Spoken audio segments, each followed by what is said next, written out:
자, 이번 시간에는 주택 정책의 수단 그리고 우리나라 주택 정책의 과제에 대해서 짤막하게 생각을 해보도록 하겠습니다. 주택 정책의 수단을 먼저 살펴볼 텐데요. 주택 가격이라든지 신규 주택 건설, 주거 수준 이런 것들은 이제 주택 시장의 성과라고 생각을 해볼 수 있습니다. 그래서 주택 시장의 성과는 당연히 주택 시장의 뭐 수요라든지 공급이라든지 이런 여건과요. 그리고 정부의 정책에 의해서 결정된다라고 생각을 해볼 수 있습니다. 주택 정책은 주택 시장의 수요 그리고 공급에 각각 영향을 미칠 수 있고요. 그러다 보면은 아무래도 주택 시장의 성과인 주택 가격 그리고 신규 주택 건설, 주거 수준 이런 것들에 이제 영향을 미친다라고 볼 수 있습니다. 또 거꾸로 주택 시장의 수요 공급 여건하고 주택 시장의 성과가 정부 정책에 영향을 미치기도 합니다. 예를 들어 아주 주택 구입 능력과 주거 수준이 좀 열악한 저소득층 그리고 그 저소득층을 대표하는 정당이라든지 시민단체라든지 하늘 쪽에서는 뭐 소형주택을 좀 많이 만들어라, 그다음에 임대주택도 확대해라 라고 하는 그런 그 정책을 요구를 하기도 합니다. 반면에 이제 주택 공급과 관련된 뭐 주택 건설업체라든지 또는 뭐 이익 집단들 같은 경우에는 정부의 규제 정책을 완화해 달라는 그런 요구를 또 많이 하기도 합니다.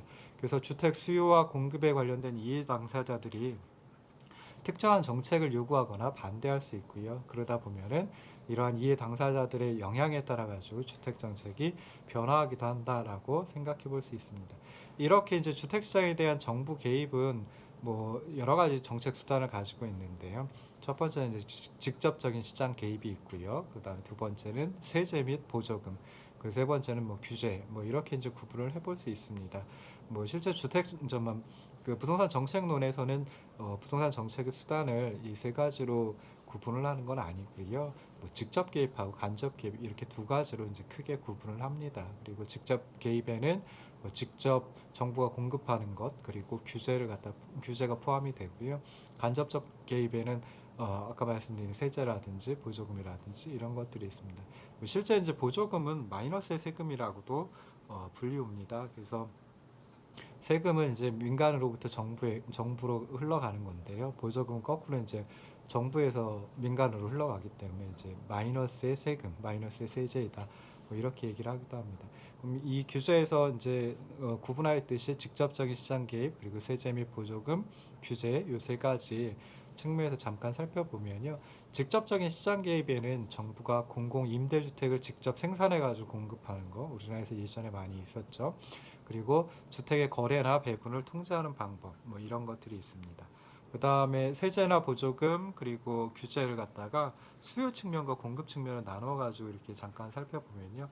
수요 측면에서 세제나 보조금은 뭐 주택에 대한 재산세, 그다음에 양도소득세, 취득세, 뭐 또 주택 대출 자금 이자에 대한 소득 공제, 뭐 주택 수당 이런 것들이 이제 수요 측면에서 살펴본 세제와 보조금이다라고 생각해 볼 수 있고요.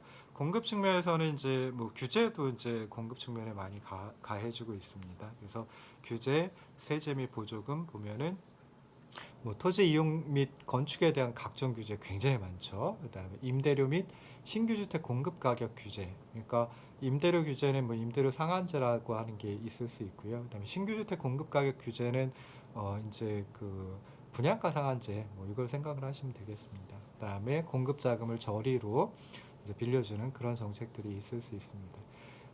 이런 그 여러 가지 정책 수단이 있는데요. 우리나라 같으면은 주택 시장에 대한 규제가 상당히 강하고 그다음에 또 굉장히 많은 그런 나라 중에 하나다라고 생각해 볼 수 있습니다.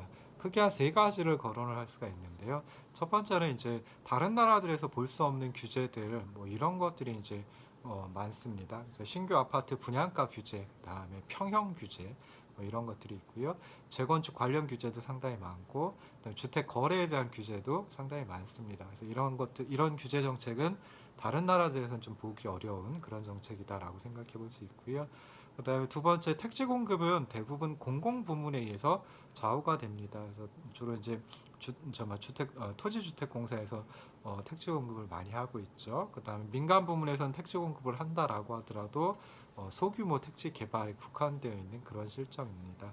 그래서 이런 그 규제들 때문에 주택 공급이 좀 수요 변화에 탄력적으로 대응하기가 어렵고요. 주택 가격 상승의 중요한 원인이 되기도 한다라고 생각을 해볼 수 있습니다. 그래서 대부분의 재화시장, 일반적인 재화시장에서는 수요가 증가하면 공급도 이제 따라서 반응하는 경우가 많이 있거든요. 그런데 이제 주택시장 같으면 그렇지 못하다라고 생각해 볼 수 있고요. 규제들 때문에 그렇지 못하다라고 생각해 볼 수 있고요. 또 세 번째 또 우리나라의 주택시장 규제를 살펴보면 규제는 아니지만 이제 세제 같은 경우에 뭐 고가 주택에 대해서는 이제 종합부동산세를 부과를 하고 있죠. 그리고 일가구 다주택 보유에 대해서는 양도소득세를 중과하고 있습니다. 그래서 이런 제도는 우리나라 특유, 그러니까 우리나라만 가지고 있는 어떤 그 세제이다라고 생각을 해볼 수 있습니다. 우리나라가 이렇게 세계적으로 유례를 찾아볼 수 없는 뭐 공급 규제 그리고 세제를 갖고 있는 가장 중요한 이유는 사람들의 인식 때문입니다. 그래서 주택 정책의 목표가 주택 가격 안정에 있다. 그리고 거래 규제나 세제를 통해 수요를 억제하는 방식이 주택 시장의 안정에 굉장히 큰 도움이 된다. 뭐 이런 인식들 때문에 세계적으로 유례를 찾아볼 수 없는 공급 규제와 세제를 가지고 있다. 뭐 이렇게 이제 얘기들을 많이 하고 있습니다. 그런데 이제 현실적으로 보면 주택 가격은 물론 시장 수요와 공급 요인에 의해 결정이 되고요. 정부의 정책이 그 시장 수요 그리고 공급 요인 여건에 영향을 미칠 수 있긴 하지만 그 영향을 미칠 수 있는 범위가 좀 제한적이다. 그리고 사람들이 그러니까 정책 당국에서 생각하는 것하고 그 효과가 다르게 나타날 수도 있거든요. 그리고 이제 불합리한 규제는 궁극적으로 주택 수요자들의 선택을 제한한다. 그리고 주거 수준의 향상에도 좀 제약 요인이 될 수 있다라고 하는 점에서 정부가 주택 시장에 개입하는 것을 이제 반대하는 그런 학자들도 많이 있습니다. 그런 학자들이 이제 우리나라 주택 정책의 과제 해가지고 얘기를 하는 거 크게 한 네 가지 정도를 갖다가 생각을 해볼 수 있는데요. 우리나라 주택 정책에 좀 뭔가 부족하니까 좀 풀어야 될 거, 보완해야 될 거로다가 생각하는 게 첫 번째는 정부 개입의 범위를 적정화하고 그다음 민간과의 역할을 좀 재정립할 필요가 있다라고 하는 걸 첫째 과제로 생각을 해볼 수 있습니다. 최근 들어서 이제 거시경제를 좀 안정적으로 유지해야 되겠다라고 하는 측면에서 주택 가격의 안정성을 중시하는 경향이 많은 나라에서 나타나고 있습니다. 그래서 뭐 2008년 이제 그 미국발 주택금융 위기 같은 걸 겪으면서요, 좀 주택 가격의 안정성을 중시하려고 하는 경향이 세계 각국에서 나타나고 있습니다. 주택 가격이 급격히 상승하다가 다시 급격히 하락한다라고 하면은 이제 그때는 이제 주택담보대출을 받은 사람들이 이제 갚을 여력이 없어질 수 있죠. 그러다 보면은 담보대출한 금융기관의 어떤 건전성이 훼손이 되고요. 가계부채도 이제 급증을 하게 되고요. 그래서 금융 시스템 전체에 위협이 될 수도 있기 때문에 이 주택 가격 안정성을 중시하는 그런 경향이 많이 나타나고 있습니다. 그래서 정부가 주택 시장에 더 많이 개입을 해야 된다. 뭐 이런 식으로 이제 생각을 해볼 수 있는데요. 근데 국지적인 주택 가격 변동에 대해서 정부가 개입한다라고 하더라도 이제 효과를 얻기 어려운 경우들이 많이 있습니다. 그렇기 때문에 정부 개입의 어떤 범위를 좀 적정화하는 게 바람직하지 않을까라고 하는 고민이 있고요. 그 다음에 우리나라의 주택 정책은 좀 집값 안정, 주택 가격 안정에 초점이 맞춰져 있습니다. 그래서 주택 가격이 좀 상승한다라고 하면 그때는 가격을 억제하는 그런 정책을 쓰고 주택 가격이 좀 낮아지지는 잘 않죠. 그렇긴 하지만 주택 가격이 좀 낮은 수준에서 유지가 되고 있다라고 하면 오르지 않고 있다라고 하면 좀 그 건설 경기도 좀 촉진시키고 하기 위해서 이제 뭐 규제를 완화한다든지 뭐 이런 쪽에 이제 정말 부양 정책을 많이 쓰기도 하고 그럽니다. 그래서 결국 이제 주택 가격이 안정이 되면 국민들의 어떤 평균적인 주거 수준을 제고시킬 수 있고요. 그다음에 사회적 약자의 뭐 주거 지원 뭐 이런 것들에 이제 영향을 미칠 수 있습니다. 그렇긴 하지만 정부가 가격 자체를 통제하는 것은 상당히 어렵다. 그리고 지나친 시장 개입은 시장의 정상적인 그 작동을 갖다 저해할 수 있기 때문에 좀 정부가 개입하는 범위를 적정화하고 그다음에 민간과의 역할을 재정립할 필요가 있다라고 하는 걸 첫째 과제로 제시하고 있습니다. 두 번째로는 이제 수요 증가에 대응하는 좀 탄력적인 공급 기반을 구축할 필요가 있다. 라고 이제 생각해 볼 수 있습니다. 그래서 1980년대 말에 뭐 1990년대 초반 해가지고 주택 200만 호 건설 계획 뭐 이런 것이 이제 그 노태우 정부 때 있었습니다. 그래서 주택 공급이 획기적으로 증가를 했고요.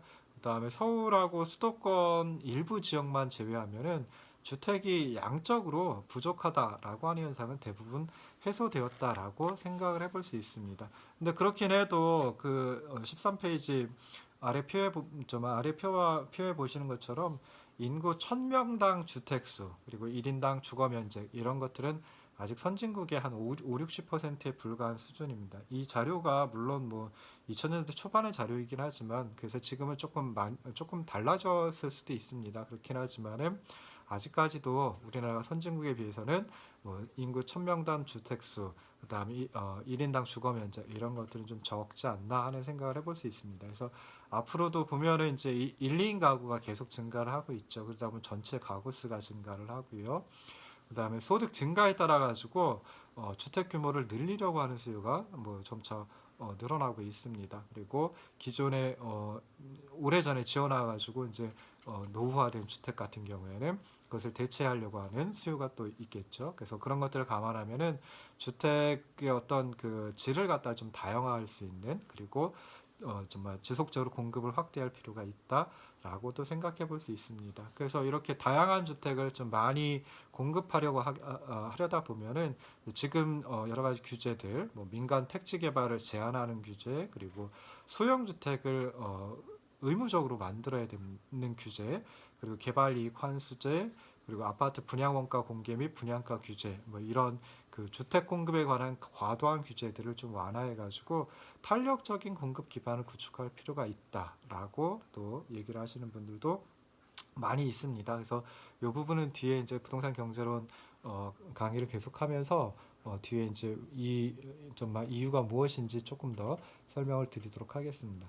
세 번째 우리나라 주택 정책의 과제로 제시되는 것이 주택 금융을 확대하고 주택 시장의 안정성을 좀 확보해야 되지 않을까 하는 그런 좀 지적들이 많이 있습니다. 그래서 1990년대 후반 미국, 뭐 영국, 뭐 이런 그 많은 선진국들에서 주택 가격이 동반 상승하였는데요. 그때 그 가장 큰 이유는 이제 저금리하고 그다음 모기지 공급 확대가 있었습니다. 그래서 저금리 같으면은 이제 정말 시중 이자율이 낮아지는 거니까 금융자산에 투자를 해봤자 그렇게 큰 수익을 얻기가 어렵습니다. 그래서 금융자산이 아닌 실물자산, 특히 부동산 자산에 대한 투자가 많이 이루어지게 되었고요. 그다음에 모기지 공급은 이제 그만큼 그 정말 주택 수요를 늘리는 그런 효과를 가져옵니다. 그래서 이렇게 주택 금융이 확대가 되었는데 이런 주택 금융이 확대되는 것은 뭐 가계의 주택 구입 능력을 제고시키는 그런 결과를 가져올 수도 있습니다. 근데 그 정도는 그 주택 금융 확대에 따른 수요 증가에 대응해서 주택 공급이 얼마나 신축적으로 증가하는가 이거에 달려 있습니다. 만약에 주택 공급이 탄력적이지 못하다, 비탄력적이다, 가격이 상승해도 뭐 주택 공급이 그렇게 크게 늘어나지 않는다라고 하면 그때는 주택 공급이 확대되어도 건설은 별로 늘지 않고 그냥 주택 가격만 크게 오르는 그런 그 결과를 가져올 수도 있습니다. 그다음에 2008년에 미국에서 이제 서프라임 모기지 사태가 발생을 했는데요. 이후에 이제 그 주택 금융에 대한 위험 관리가 제대로 이루어지지 못한 경우에는 그러면은 주택 부문, 주택 시장뿐만이 아니라 금융 시스템 그리고 거시 경제 전체의 안정성에도 문제를 야기할 수 있다라고 하는 게 이제 입증이 되었습니다. 그래서 주택 금융을 확대하는 거 뭐 바람직하죠. 그렇긴 하지만은 주택 시장의 안정성을 확보하는 그런 그 정책도 분명히 필요하다라고 하는 것을 이제 설명할 수 있고요. 그다음에 마지막으로 네 번째 많이 지적되는 게 이제 정책 전환을 좀 해라라고 하는 겁니다. 그래서 뭐 주택 시장과 경제 여건의 변화, 그다음에 전반적인 사회의 뭐 어떤 이데올로기 뭐 이런 것들이 이제 주택 정책의 방향을 전환시킬 계기가 될 수 있습니다. 아직까지도 우리나라의 주택 정책은 지나치게 정치 논리에 의해 좌우된다. 그래서 그냥 그 중에 가장 큰 건 저는 이거라고 생각을 하는데요. 정부가 일관성 있고 분명한 논리를 가지고 어떤 정책을 수행하는 것이 아니라 그냥 때에 따라 가지고 어떨 때는 주택 시장을 부양하는 건설 시장을 부양하는 뭐 이런 정책을 쓰기도 했다가 어떤 경우에는 또 상황이 바뀌었다라고 해가지고 건설 시장을 좀 압박하는 그런 정책을 쓰기도 하고 그럽니다. 그래서 좀 일관성 있고 분명한 논리를 바탕으로 해가지고 뭐 정치 집단, 이해관계자, 일반 국민들을 설득할 수 있으면 그러면은 주택 정책의 방향 전환도 분명히 이루어질 수 있다라고 생각을 해볼 수 있습니다. 어, 주택 정책의 수단하고 그리고 우리나라 주택 정책의 과제 뭐 이렇게 간단하게 이제 살펴봤는데요.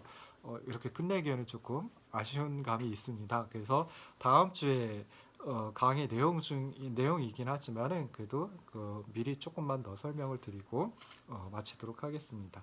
다음 주 차서부터 이제 뭐 한 3, 4주 동안 설명을 드릴 게 이제 경제 원리와 부동산 시장 분석입니다. 그러니까 이제 막 어떻게 보면 경제학을 갖다가 부동산 시장에 접목시키는 그런 그 분석 방법이다라고 생각을 해볼 수 있는데요. 이 부분에서는 이제 그 기본적인 경제 이론의 틀을 좀 설명을 드려야 됩니다. 그리고 그 기본적인 경제 이론의 틀이 부동산 부문의 분석에 뭐 활용되는 그런 그 사례들을 갖다 좀 소개를 해볼까 합니다. 그래서 제일 먼저 하게 될 것은 이제 기본적인 수요 공급 이론 또는 수요 공급 모형을 통해 가지고 시장에서 균형이 어떻게 결정이 되는지 그 과정을 살펴보고요. 그 다음에 두 번째로는 시장 균형이 어떻게 변화를 하는지 분석을 해봅니다. 그래서 이놈을 갖다 이제 비교 정태 분석이라고 얘기를 하고요. 셋째는 이제 시장 가격의 변동이 경제적 후생에 어떤 영향을 미칠까라고 하는 걸 소비자인요, 생산자인요, 그리고 총잉여라고 하는 관점에서 살펴보도록 하겠습니다. 그다음에 네 번째로 이제 시장 경제에서 얻을 수 있는 성과, 그러니까 시장에서 얻을 수 있는 성과를 갖다가 두 가지 평가 기준, 아까 잠깐 말씀드렸죠. 자원 배분의 효율성 그리고 형평성이라고 하는 관점에서 평가를 해보고요. 다섯 번째는 시장에 맡겨놨는데 시장이 제 역할을 하지 못한다. 특히 효율성 측면에서 제 역할을 하지 못한다라고 했을 때 시장이 실패했다라고 얘기를 합니다. 그래서 그 시장이 실패를 하면은 그냥 그대로 놔둘 수는 없겠죠. 그래서 정부가 개입할 뭐 필요성, 정부가 개입한다라고 해가지고 효율성을 끌어올릴 수 있느냐? 그렇지 못한 경우도 또 많이 나타날 수 있습니다. 그래서 정부의 실패, 뭐 이런 것들에 대해서 살펴보려고 하는데요. 다섯 번째 내용인 그 시장 실패, 정부 개입, 정부 실패 이 부분은 사실 좀 진도를 못 나갈 듯 싶기는 합니다. 그래서 네 번째까지 주로 이제 그 경제학에서 수요 공급 이론이라고 하는 부분을 살펴보도록 할 테고요. 수요 공급 이론 또는 수요 공급 모형이라고도 얘기를 하는데 그 수요 공급 모형은 경제학에서 가장 기본적인 분석 도구입니다. 분석 틀입니다. 그러면서 가장 어떻게 보면 그 파워풀한 그런 분석 틀이라고 생각을 해볼 수 있습니다. 그래서 뭐 경제학의 다른 부분을 모른다라고 하더라도 이 수요 공급 이론은 어느 정도 알고 계시면은 우리가 공부를 할 때뿐만이 아니라 학습을 할 때뿐만이 아니라 실제 생활을 할 때도 굉장히 큰 도움이 될 것이라고 저는 강하게 주장을 합니다. 수요 공급 모형은 일단 시장을 뭐 좀 상정을 하고 하겠죠. 그래서 시장 중에서도 이제 경쟁 시장, 뭐 더 엄밀하게 정의를 하면 완전 경쟁 시장을 가지고 이제 분석을 합니다. 그래서 경쟁 시장에서 소비자들하고 생산자들이 상호작용을 하고요. 그렇게 상호작용을 하다 보면은 이제 균형 상태가 결정이 됩니다. 그리고 여러 가지 요인들이 변화를 하게 되면은 그때는 시장 균형이 또 변화를 하게 되죠. 여기서 나오는 경쟁 시장 또는 완전 경쟁 시장이라고 하는 것은 한 네 가지 조건이 충족되는 이상적인 시장을 갖다가 얘기를 합니다. 첫 번째는 거래 대상물인 재화 서비스가 동질적이다라고 하는 건데요. 거래 대상물인 재화 서비스가 동질적이다. 이게 굉장히 좀 중요한 가정이긴 합니다. 그리고 좀 어떻게 보면 달성하기 어려운 가정이다, 조건이다라고 생각을 해볼 수 있는데요. 그냥 간단하게 생각해가지고 새우깡하고 제가 좋아하는 새우깡하고 그다음에 크래커 중에 제크라고 하는 걸 좋아하는데요. 그 두 가지는 과자라고 하는 점에서는 동질적이지만은 하나는 스낵이고 그다음에 하나는 크래커이기 때문에 그런 측면에서 좀 좁게 보면은 두 그 과자가 동질적이냐 뭐 이런 것도 이제 생각해 볼 수 있습니다. 그래서 흔히 이제 거래대상물인 재화 서비스가 동질적이다라고 하는 조건은 사실은 어떤 걸 가지고 하냐면 이제 우리나라에도 표준산업 분류라고 하는 게 있습니다. 그래서 그 표준산업 분류 체계를 통해 가지고 이 범위까지는 분석자인 내가 동질적이라고 여길래 판단할래 이런 식으로 해가지고 이제 동질적인지 그렇지 않은지를 갖다가 이제 판단을 내립니다. 두 번째 완전 경쟁 시장의 조건은 이게 이제 가장 중요한 조건인데요. 소비자와 생산자가 너무 많아서 개별 소비자나 생산자가 가격에 영향을 미치지 못한다라고 하는 조건입니다. 영어로 이제 프라이스 테이커라고 얘기를 하고요. 우리말로는 가격 수용자 또는 가격 순응자라고 표현을 합니다.